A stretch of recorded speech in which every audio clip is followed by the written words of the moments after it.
Hello, Matt Davis here with more quiz help. This one's coming from section 5.3. Let's give it a look. A car dealership sold 425 new vehicles last quarter. The following table shows a cross-classification of the cost of each vehicle with the vehicle type. Suppose that a new vehicle is chosen at random from the above group. Determine the probability the vehicle is a truck, given that it costs 45K or more. Approximate your answer using 4 decimal places. All right, so we're going to make a couple changes in the interest of help but not answers. So instead of, wrong scribble there. So instead of saying that the vehicle is a truck, we're going to look at a sedan.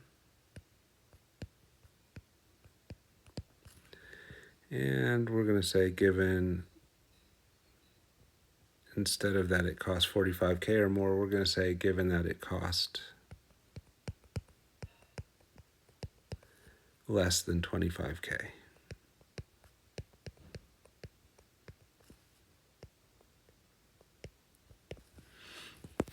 All right, so first of all, let's translate this into symbols. We want the probability that it's a sedan.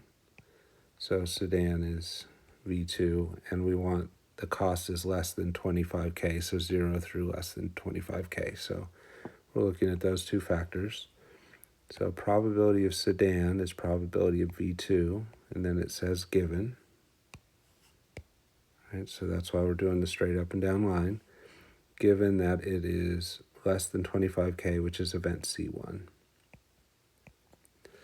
All right, so when you do a given and the sample space is available, you want to think your way through this rather than formula your way through it. So the key thing is to focus on the given is your new sample space. So let's do a little bit of highlighting here. Let's go with this green color for C1. That's our given. So then that's our sample space. So our sample space is just this part of the chart. So when we answer the question, we can only use things that come from that row. So what does that mean in terms of our answer? It means that the denominator has to be 126. Because if we're choosing from just that row, then that row has a total of 126 things. And then when it comes time to do the numerator, you think about the front part, the V2 part, but you have to say, of the things I've just shaded in green, of the things in C1, how many of them are V2? Now there's 193 things in the table that are V2, but we only want the things that are V2 from the green row.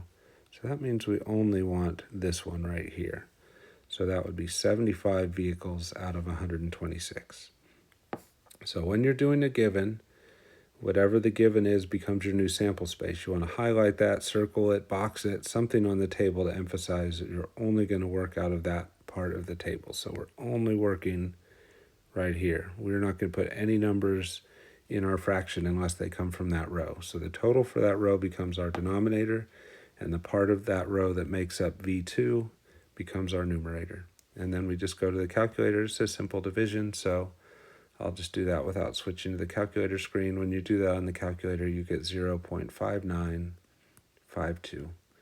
So there it is with 4 decimal places, so we can write that into the answer box, 0.5952. So that, to me, is the easiest way to do it. Sometimes people will ask, well, why didn't you use a formula here? I think it's easier to understand what a given means and think your way through it than to use the formula.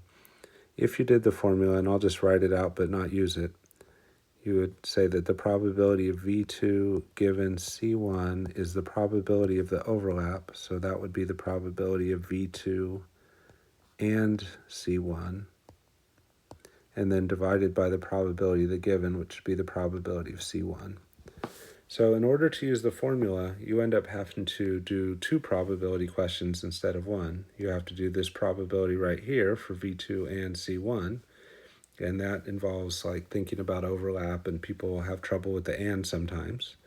And then you also have to do the probability of C1, and then you have to divide those 2 decimal values.